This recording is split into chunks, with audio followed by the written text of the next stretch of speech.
Arrancamos en este punto un viaje por un libro que nos adentra en la realidad económica de la Comunidad de Madrid, de la historia económica de Madrid, y nos acompaña a esta hora Diego Sánchez de la Cruz, autor del libro El liberalismo a la madrileña. Diego, muy buenas. ¿Qué tal? Bueno, enhorabuena primero por este ejemplar, este liberalismo a la madrileña.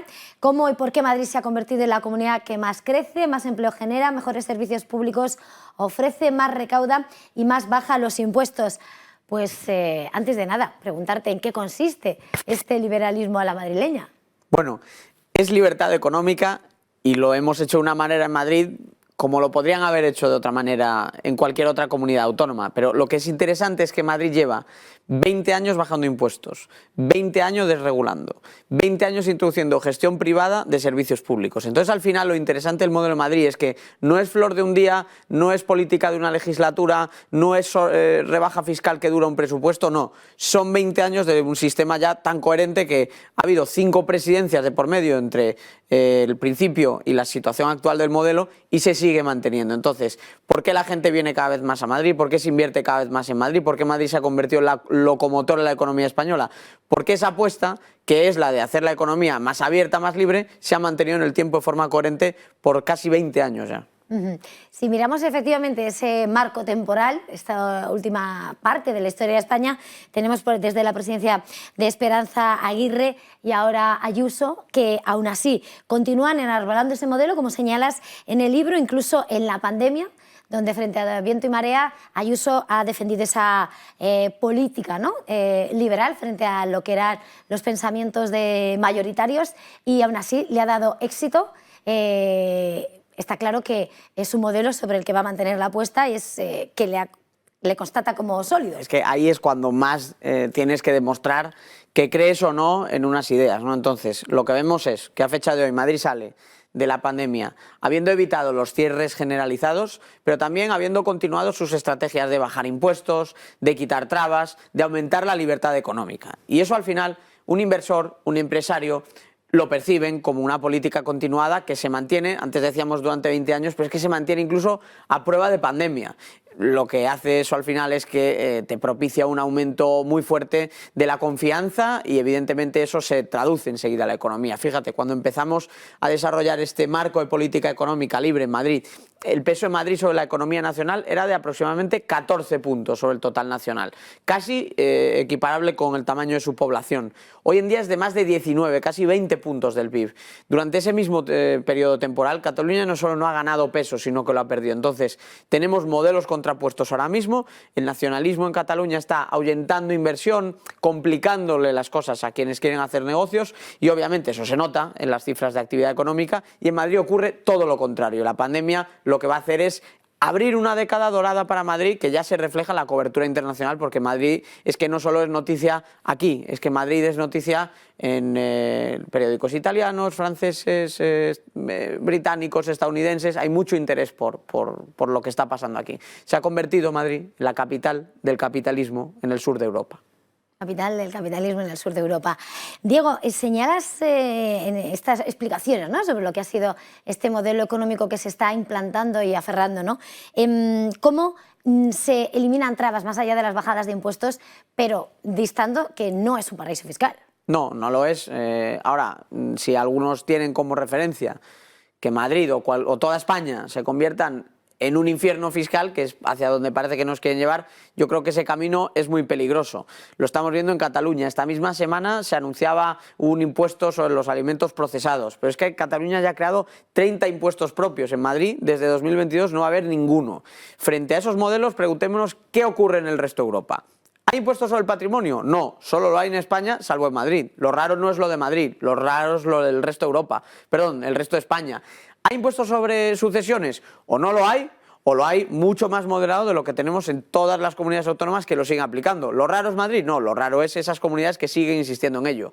El tipo superior medio del IRPF en Madrid está en el promedio europeo. ¿Lo raro es Madrid? No, lo raro son comunidades autónomas, por ejemplo Valencia, que se ha ido al 54% de imposición. Entonces, lo raro no es el modelo madrileño, el paraíso no es el modelo madrileño. El modelo madrileño es perfectamente homologable al resto de Europa y punto, ni más ni menos. Ahora, en clave de fiscalidad, el resto de comunidades comunidades autónomas, algunas han tomado nota, otras siguen muy mal, y ayer publicamos en el Instituto de Estudios Económicos que España está ya en el puesto 30 de los 38 países de la OCDE en competitividad fiscal. O sea que el modelo madrileño es un modelo normal, que es el que tenemos que seguir en toda España, en todas las comunidades autónomas y obviamente a nivel nacional.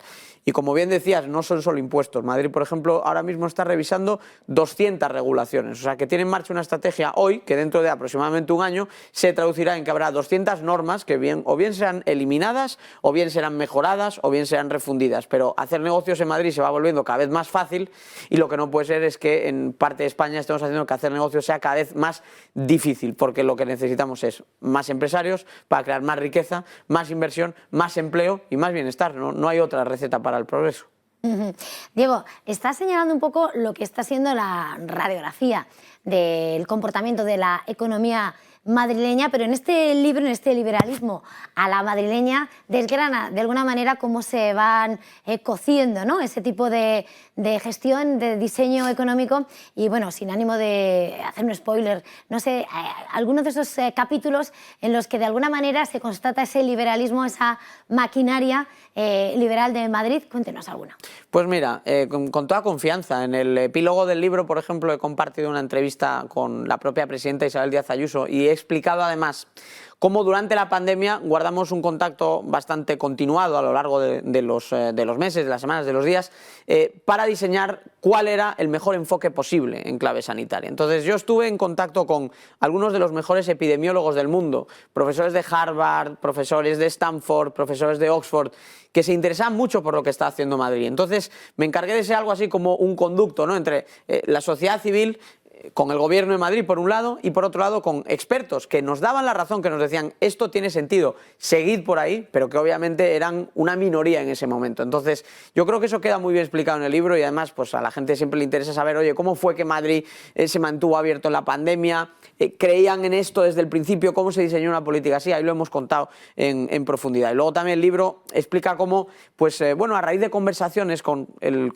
consejero de Economía y Hacienda, con Javier Fernández Lasqueti, llegamos a la conclusión de que era interesante traer modelos de desregulación a Madrid.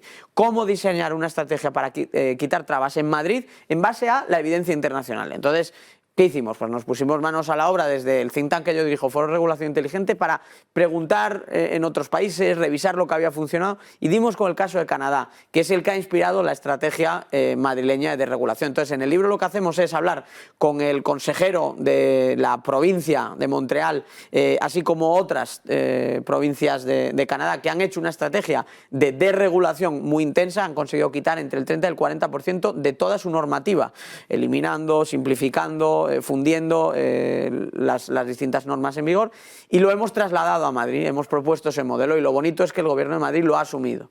Ha puesto en marcha, por ejemplo, un buzón antitrabas, ha puesto en marcha mesas sectoriales de desregulación, y al final, ¿cuál es el resultado? Que ahora mismo, como te decía antes, pues hay 200 normas que están en revisión, y durante los próximos años pueden ser muchas más. O sea que en el libro se cuenta un poco la intrahistoria, ¿no? Incluso Esperanza Aguirre me cuenta cómo diseñaron las rebajas de impuestos que hoy se siguen aplicando. O sea que es un libro contado de primera mano, con conocimiento de causa. Incluso con buenos amigos como Artur Laffer me han concedido entrevistas para hablar de la curva de Laffer, de cómo Madrid está recaudando cada vez más con menos impuestos.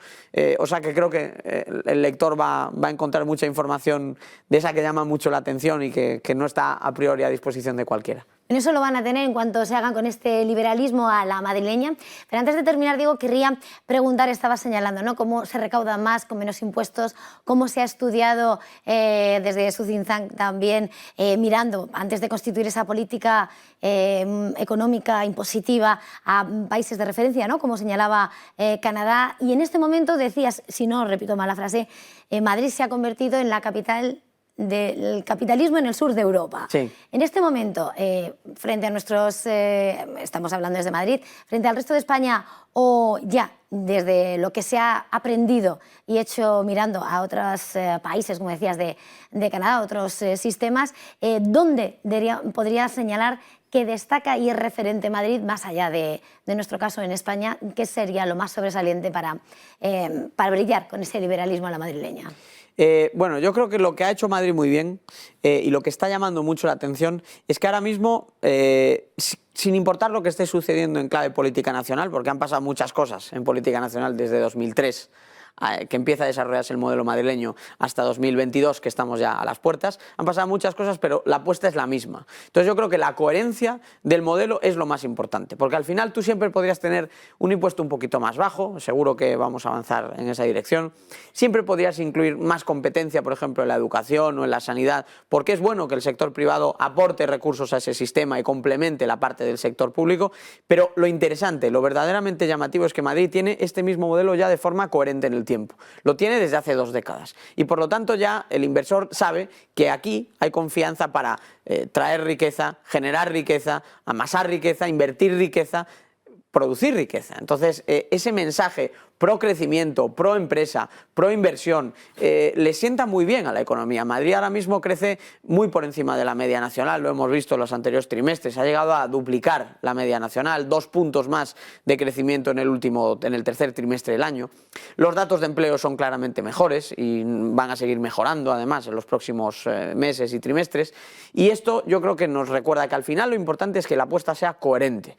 Y fíjate que incluso aunque hubo 3 presidencias entre 2 de ellas fallidas, ¿no?, y una de ellas interina, hubo 2 presidencias entre Aguirre y Ayuso y el sistema sigue siendo el mismo. Entonces, esa confianza, esa estabilidad, esa idea clara de, oye, a Madrid puedes venir a trabajar, puedes venir a invertir, puedes venir a ganarte la vida, que aquí merece la pena hacerlo, no te vamos a cambiar las reglas del juego y hasta te las vamos a mejorar, al final empieza a arrojar resultados que son cada vez mejores. Pues ese mensaje de confianza está claro que tiene éxito. Diego Sánchez de la Cruz, autor del libro Liberalismo en la madrileña. Muchísimas gracias por traernos esta obra, por presentárnosla aquí a Negocios Televisión. Un placer y enhorabuena. Muchas gracias y encantado de traeros Liberalismo a la madrileña a Negocios Televisión. Ya lo saben, ese título, Liberalismo en la madrileña, ese mensaje de confianza para los inversores, ese éxito de la economía de Madrid. Para todos ustedes, autor Diego Sánchez de la Cruz.